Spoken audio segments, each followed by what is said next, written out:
හැමදාම වගේ සුපුරුදු විදියටම ආයුබෝවන් කියලා ආදරෙන් පිළිගන්නවා කෝකෝකන් අම්මාගේ ආදරණීය රසමැදුරට. ඔන්න මං අදත් ඔයාලට අරගෙන ආවා කවුරුත් කන්න ආස කරන රසම රස KFC චිකන් එකක් කොහොමද පහසුවෙන්ම අඩු අමුද්‍රව්‍ය ප්‍රමාණයකින් ගෙදරදීම හදාගන්න කියන රෙසිපි එක. මේකේ තියෙන විශේෂත්වය තමයි ඊ타මත්ම අඩු අමුද්‍රව්‍ය ප්‍රමාණයකින් ඒ වගේම කොටස් 3කට පහසු වෙන විදිහට මේ KFC චිකන් එක මම හදන හැටි ඔයාලට කියලා දෙනවා. මුලින්ම කොහොමද අපි මාස් ටික පදම් කරගන්නේ, කියන්නේ මැරිනේට් කරගන්නේ කියලා. ඊට පස්සේ පැය දෙකකට පස්සේ අපි මේ මාස් ටික කොහොමද පිටිවල තවර ගන්න කියලා. ඊට පස්සේ පිටි තවර ගත්ත මාස් ටික කොහොමද අපි බෙදගන්න කියලා බලමු. ගෙදරදීම කඩේ තියෙන KFC වගේ රසට ගුණට පිරිසිදුව හදාගන්න පුළුවන්. හැබැයි පැය දෙකක මැරිනේට් කාලයක් ගත වෙන නිසා පුංචි කාලයක් මේ සඳහා ගත වෙනවා. නැතිනම් හරිම පහසුයි මේක හදාගන්න.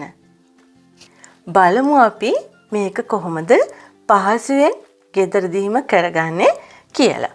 ඉතින් රැඳී ඉන්න මගෙත් එක්ක සම්පූර්ණම වීඩියෝ එක බලලා ඔයාලටත් පුළුවන් ගෙදර ඉන්න ඔයාලගේ ආදරණීයයන්ට මෙන්න මේ රසම රස KFC චිකන් එක හදලා දෙන්න.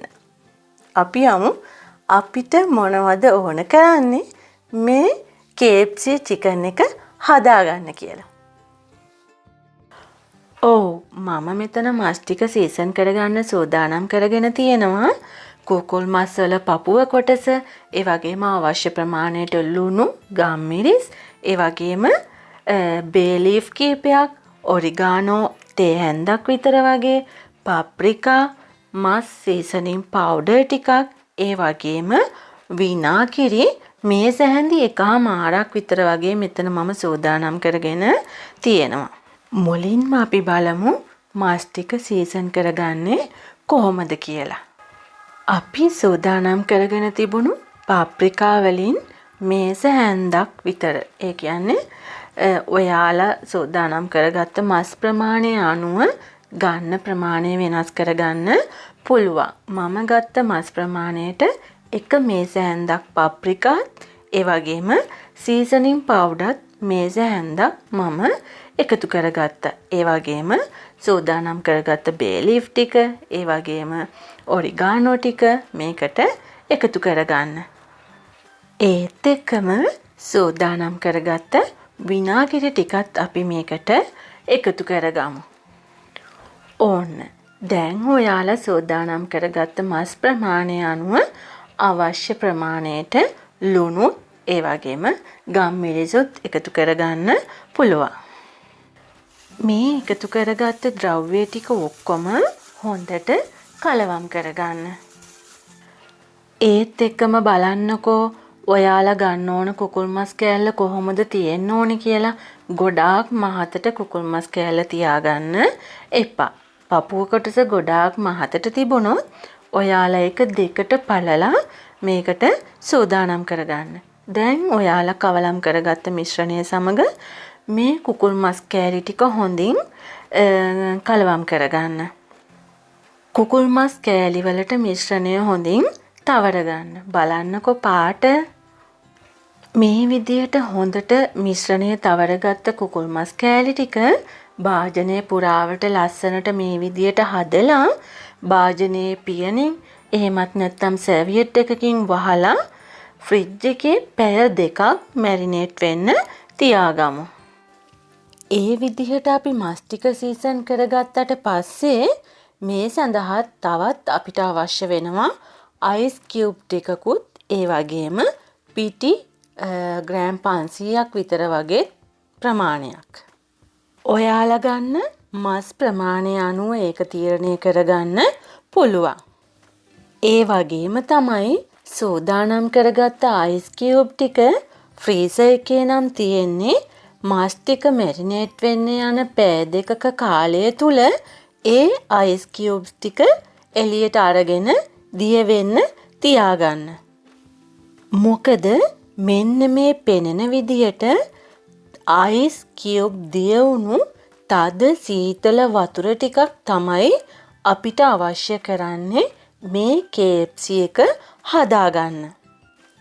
ඕන්න අපි දැන් දෙවෙනි අදියර විදිහට පිටි ටික සෝදානම් කරගෙන මේකට මස් කෑලි ටික එකතු කරලා පිටි තවර ගන්න තමයි හදන්නේ. මුලින්ම මේකට අවශ්‍ය කරන ලුණු එකතු කරගන්න, ඒ වගේම සීසනින් පවුඩර් ටිකක් එකතු කරගන්න තේ හැන්දක් විතර වගේ ප්‍රමාණයක්, ඒ වගේම පප්‍රිකා තේ හැන්දක් විතර වගේ ප්‍රමාණයක් ඔයාලට එකතු කරගන්න පුළුවන්. මේ විදියට ඔයාලා සූදානම් කරගත්ත පිටි ටික හොඳින් කවලම් කරගන්න. අපිට මෙන්න මේ දෙවැනි අදියරේදී මේ තියෙන ද්‍රව්‍ය ටික තමයි අවශ්‍ය කරන්නේ. මැරිනේට් වෙච්ච මස් ටික මේ විදිහට පළමුවෙන්ම පිටි භාජනයට එකතු කරන්න. ඊට පස්සේ හැම පැත්තකම පිටි තැවරෙන විදිහට පිටි ටික තවර ගන්න. මෙන්න මේ ආකාරයට හොඳට පිටි තවරගත්ත මස් කෑල්ල ඔයාලට පැහැදිලි ඇති ළඟම එහා පැත්තේ තියෙන භාජනයේ තියෙනවා අයිස් දිය වෙච්ච වතුර. ඒක මෙන්න මේ විදිහට පෙනේරයක් ආධාරයෙන් වතුර ඇතුළට ගිල්ලවලා ඒ භාජනය ඇතුළට මේ මස් කෑල්ල දාගන්න. මේ විදිහට අයිස් වතුරට එකතු කරගත්ත මස් කෑල්ල හරියටම තප්පර 20ක් 25ක් වගේ යනකොට නැවත වතාවක් අර පිටි මිශ්‍රණයට එකතු කරගන්න. මතක තියාගන්න හොඳට වතුර ටික බේරලා පිටි මිශ්‍රණයට එකතු කරගන්න. ඒ වගේම තමයි ඒ ගත්ත මස් කෑල්ල නැවත වතාවක් අතින් අල්ලන්න එපා. ඒ කියන්නේ පිටිවල හොඳට තවරලා පිටිවලින් හොඳට මස් කෑල්ල මේ විදිහට වටේට පිටි තවරන විදිහට තවර ගන්න. මේ විදිහට පිටි තවරගත්ත මස් කෑල්ල වීඩියෝ එකේ පෙනෙන විදිහට ඔයාලට පැහැදිලි ඇති පුංචි පුංචි රැල් ගතියක් තියෙනවා. ඒක තමයි අපේ KFC හදන එකේ රහස. ඒ රැලි ගතිය ඔයාලා මේ එකතු කරගත්ත පිටි වලින්ම ගන්න උත්සාහ කරන්න හැම වෙලාවෙම. මුලින්ම ෆ්‍රිජ් එකෙන් ගත්ත මස් කෑල්ල පිටි තවරලා එක පාරක් විතරක් අයිස් වතුරවල ගිල්වලා නැවත වතාවක් පිටිවල අතුර ගන්න. පේනව නේද? මෙන්න මේ වගේ පුංචි ලස්සන රැලි ගතියක් තමා අපිට KFC chicken වල තියෙන්න ඕන. ඒ වගේම තමයි ඔයාලා මේ පිටි ටික තවරන අතරතුර ඔයාලගේ මස් ටික බැද ගන්න අවශ්‍ය කරන තෙල් ටිකත් ලිපේ තියාගන්න රත් වෙන්න. මොකද මස් කෑලි වලට පිටි ටික තවරගත්ත සැනින්ම මස් කෑලි ටික බැද ගන්න අවශ්‍යයි. මේ විදිහට පිටි චුට්ටක් තෙල් එකට එකතු කරලා තෙල් එක රත් වෙලාද කියලා බලලා මස් කෑලි ටික මේ තෙල් එකට එකතු කර. මේ විදිහට පොඩ්ඩක් දෙපැත්ත හරවලා රන්වන් පාට වෙනකම් golden brown කලර් එක එනකම් බැද ගන්න. ගින්දර ගොඩාක් දාලා එකපාරට කර කරලා ගන්න එපා. මොකද මස් කෑලි ඇතුළ තැම්බෙන්න අවශ්‍යයි. ඒ නිසා ගින්දර මධ්‍යස්ථ ප්‍රමාණයට තියාගෙන මස් කෑලි ටික ලස්සනට බැද ගන්න. බලන්නකො මස් කෑලි ටික බැදිලා තියෙන ලස්සන. මම හිතනවා ඔයාලට පැහැදිලි ඇති මම මේ විදියට ඉදිරිපත් කරපු මේ වීඩියෝ එක. ඕන්න දැන් ඔයාලටත් පුළුවන් ගෙදරදීම පහසුවෙන් KFC හදලා රස බලන්න.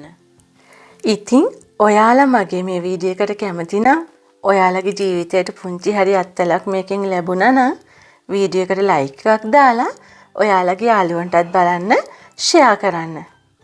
ඒ වගේම තමයි තවමත් කුවකෝ කොන්නම්මාව සබ්ස්ක්‍රයිබ් කරලා නැත්නම් කෝකෝකොන් අම්මාට අලුතෙන් එකතු වෙන අලුත් වීඩියෝස් වල නොටිෆිකේෂන් ඉක්මනින්ම ඔයාලා ළඟට ගෙන්න ගන්න. දැම්මම කෝකෝකොන් අම්මාව සබ්ස්ක්‍රයිබ් කරලා ළඟම තියෙන බෙල් එකත් ක්ලික් කරන්න. කෝකෝකොන් අම්මාත් එක්ක සම්බන්ධ වෙලා තියෙන Facebook, Twitter, Instagram කියන pages ටික මම පහළ තියෙන description එකට දාලා තියෙනවා. ඉතින් මගේ යාළුවන්ට පුළුවන් ඒ හරහා වුණත් page එකට like එකක් දාලා කෝකෝකොන් අම්මාත් එක්ක සම්බන්ධ වෙන්න. ඉතින් එහෙනම් තවත් අලුත් රසබර වීඩියෝ එකක් සමගින් ඉක්මනින්ම අපි හමු වෙමු. එතකන් මගේ යාළු එලියන් හැමෝටම සුබ දවසක්. ආයුබෝවන්.